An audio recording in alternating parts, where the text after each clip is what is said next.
and Tom Dumoulin.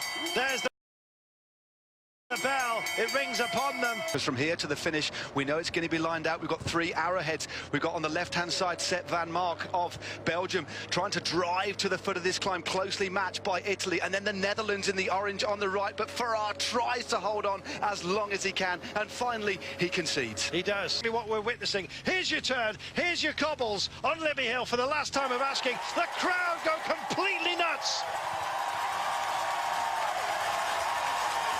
Look at this.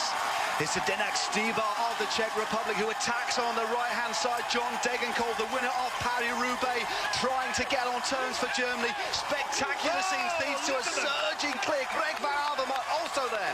Wow, it doesn't get much better than this.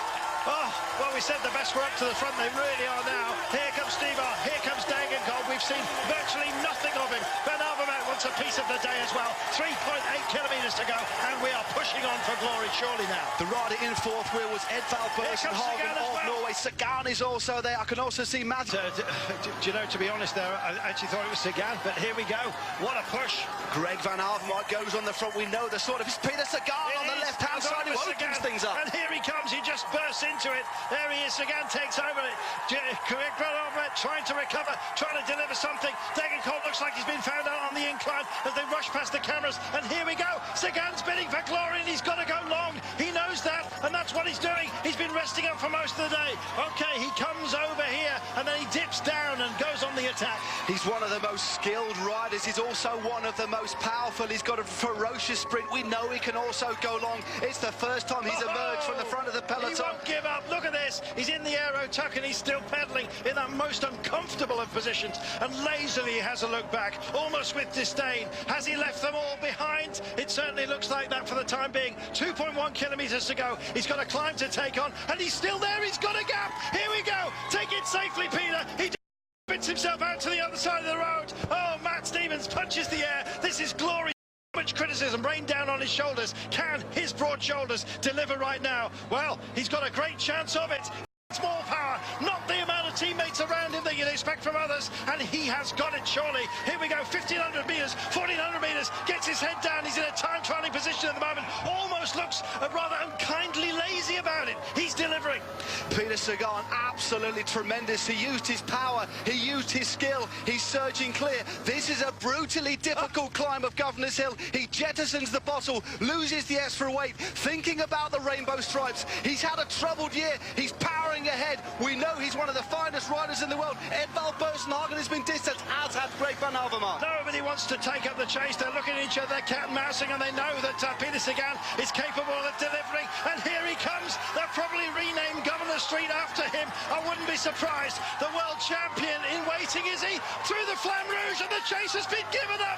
Peter Sagan hits the barriers almost wobbles. He lazily just jettisoned the bottle a few moments ago. He doesn't need that to celebrate. It's going to be champagne for him. Oh, they're coming back at him though with 650 metres to go. They're starting to think about it. Peter has a look. Is he going to run out of steam at the very last? He'll take this turn with 650 to go.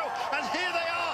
Everyone has to be tired here. But who more than anybody else? Rigoberto Urán is coming up for Colombia. We saw him do it in Montreal, but still he finds the gear. He searches. It's enough. Well, here he goes. Peter Sagan is on a march. The world is watching Sagan. He's a lonely figure on occasion, and Rigoberto Urán has picked this up as well. He's the man who's going to chase him down, potentially, and break his heart. But it's a massive heart for Peter Sagan, and I think he's got what it takes. The camera is not at the finish line, don't forget. Back again. He's racing on. Can he deliver? Urán starting to fade as well. His chase at an end. Peter Sagan is going to deliver. Gets out the saddle. He hits the sleeping policeman. He's still got 150 minutes to go. He double checks again. Is he thinking about how to celebrate? Oh, it looks that way. Sagan's going to make it. Sagan the king. Sagan the world champion. What a race that was. And what a worthy wearer of the rainbows we have. Oh, chapeau, sir. Matthews in second place. But you know what? It's all about one man, and he's going to wear the rainbow stripes. What on earth will Oleg Tinkoff have to say about that? What an astonishing display. He pretty much did it on his own. He had two teammates. He was one of the out-and-out favourites, along with Alexander Kristoff. Carlton, nobody could match him. He put so much power down. I'd love to see the Look power how fast. popular this win is. He's a popular rider. He rides with panache. He rides with verve. He's immensely gifted. But not only did he distance the riders on the cobbled climb of 23rd Street, nobody could corner like him. But then he had to hold on. The finish was so difficult. He had enough. What a virtuoso performance from one of the finest riders in the world. Isn't this lovely? The award security staff are trying to guide him away, and you know what? All he wants to do is take the applause or the handshakes and the congratulations of his peers, and he deserves it.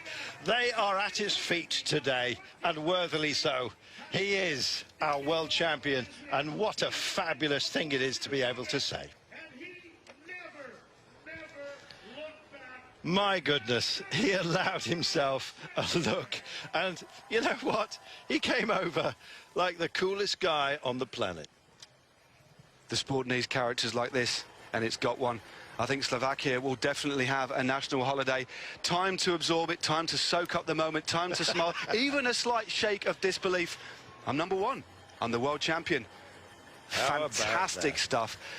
I would imagine Oleg Tinkoff now perhaps looking back and thinking, OK, I think I've got now value for money. VFM. Oh, yeah.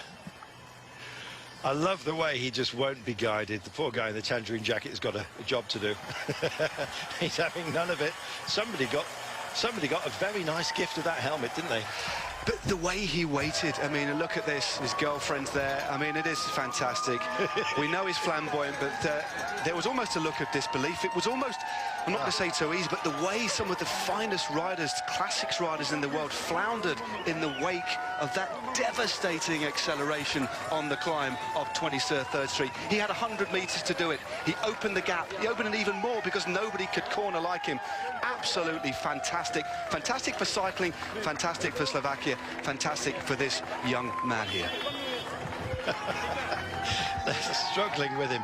You know, Sagan is his own man, and he's going to go to an award ceremony in his own time. He certainly is. Yes. Well, he's so big, he's probably got his own time zone right now.